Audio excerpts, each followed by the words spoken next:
আসসালামু আলাইকুম everyone, welcome to my channel. আজ আবারও হাজির হয়ে গেলাম ঈদ স্পেশাল খুবই মজাদার ইউনিক একটি নুডলসের রেসিপি নিয়ে। আমাদের প্রত্যেকের বাসাতে নুডলস কম বেশি সবাই রান্না করে থাকি, তো সবসময় একঘেয়েমিভাবে নুডলস রান্না না করে যদি একটু ভিন্ন উপায়ে নুডলসটি তৈরি করা যায়, দেখবেন বাসায় বড় থেকে ছোট সকলেই খুবই পছন্দ করবে। ঈদের সকাল অথবা বিকেলের আয়োজনের এই রেসিপিটা আপনারা একবার ট্রাই করে দেখতে পারেন। চলুন রেসিপিটি দেখে নিচ্ছি। রেসিপিটি তৈরি করার জন্য প্রথমে আমি চুলায় একটি ফ্রাই প্যান মধ্যে দিয়ে দিচ্ছি প্রায় 3 টেবিল চামচ পরিমাণ সয়াবিন তেল, দিয়ে দিচ্ছি হাফ কাপ পরিমাণ পেঁয়াজ কুচি। এবার চুলার আঁচ মিডিয়ামে রেখে পেঁয়াজটাকে তেলে কিছুটা ভেজে নিচ্ছি। 1 থেকে 2 মিনিটের মতো ভাজা হয়ে গেলে 4 থেকে 5টি কাঁচামরিচ এভাবে ফালি করে কেটে এরপর এখানে আমি দিয়ে দিচ্ছি। এবার কাঁচামরিচ আর পেঁয়াজটাকেও তেলে 3-4 মিনিটের মতো ভেজে নিচ্ছি। খুব বেশি ভেজে একদম গোল্ডেন ব্রাউন কালার করার প্রয়োজন নেই, সেক্ষেত্রে নুডলসটা খেতে ভালো লাগবে। তো দেখতেই পাচ্ছেন আমরা কিন্তু পেঁয়াজ আর মরিচ ভাজা হয়ে গিয়েছে। এখন আমি এর মধ্যে দিয়ে দিচ্ছি 1 কাপ পরিমাণ গাজর কুচি আর দিয়ে দিচ্ছি হাফ কাপ পরিমাণ টমেটো কুচি। টমেটোগুলোকে আমি এইভাবে কিউব করে কেটে নিয়েছি। চুলার আঁচ মিডিয়ামে রেখে এই গাজর আর টমেটো কুচি আমি 4 থেকে 5 মিনিটের মতো ভেজে নেব। তো কিছুটা ভাজা হয়ে গেলে আমি এখানে দিয়ে দিচ্ছি স্বাদ মতো লবণ। লবণের পরিমাণটা একটু বুঝে দিবেন। এইবার লবণটাকে সবকিছুর সাথে খুব ভালো করে মিশিয়ে আরও 5 থেকে 7 মিনিটের মতো ভেজে নেব। এই যে দেখুন আমার কিন্তু ভাজা হয়ে গিয়েছে আর গাজর টমেটো কিছুটা নরম হয়ে এসেছে। এখন আমি এই ভাজা আর গাজর টমেটোকে প্যানের এক পাশে এইভাবে নিয়ে নিচ্ছি।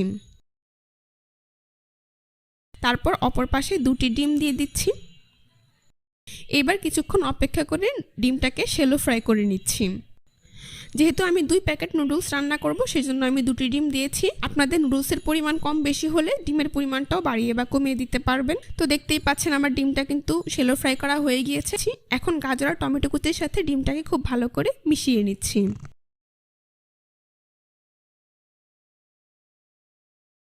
মেশানো হয়ে গিয়েছে। এবার আমি নুডলসের প্যাকেটের একটি মশলা এর মধ্যে দিয়ে দিচ্ছি। মশলাটাকেও সবকিছুর সাথে খুব ভালো করে মিশিয়ে নিচ্ছি। এখন আমি 2 প্যাকেট ইনস্ট্যান্ট নুডলস নিয়ে নিচ্ছি। নুডলসটাকে প্রথমে আমি হাত দিয়ে এইভাবে মাঝ বরাবর ভাগ করে নিচ্ছি। তারপর প্রত্যেকটা পার্ট এইভাবে খুলে দিয়ে দিচ্ছি। আশা করি আপনারা দেখেই বুঝতে পারছেন। তো 2টি নুডলসের প্যাকেটই আমি এর মধ্যে দিয়ে দিয়েছি। এইবার নুডলসের সাথে সবজিগুলোকে কিছুটা মিশিয়ে নিচ্ছি।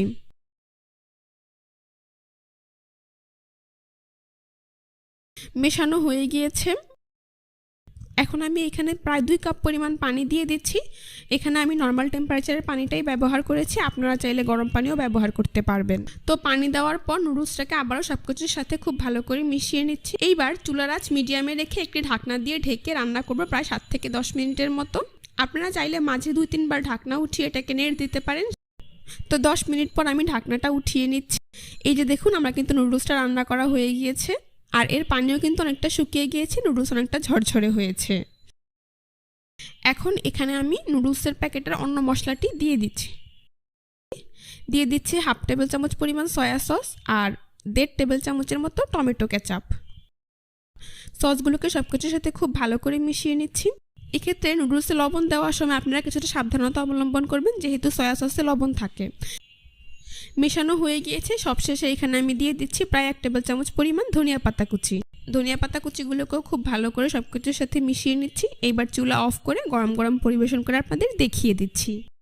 দেখতেই পেলেন কত অল্প সময় আমি ঝটপট মাত্র 10 মিনিটে একটু ভিন্ন উপায়ে খুবই মজাদার একটি নুডলসের রেসিপি আপনাদেরকে তৈরি করে দেখিয়েছি।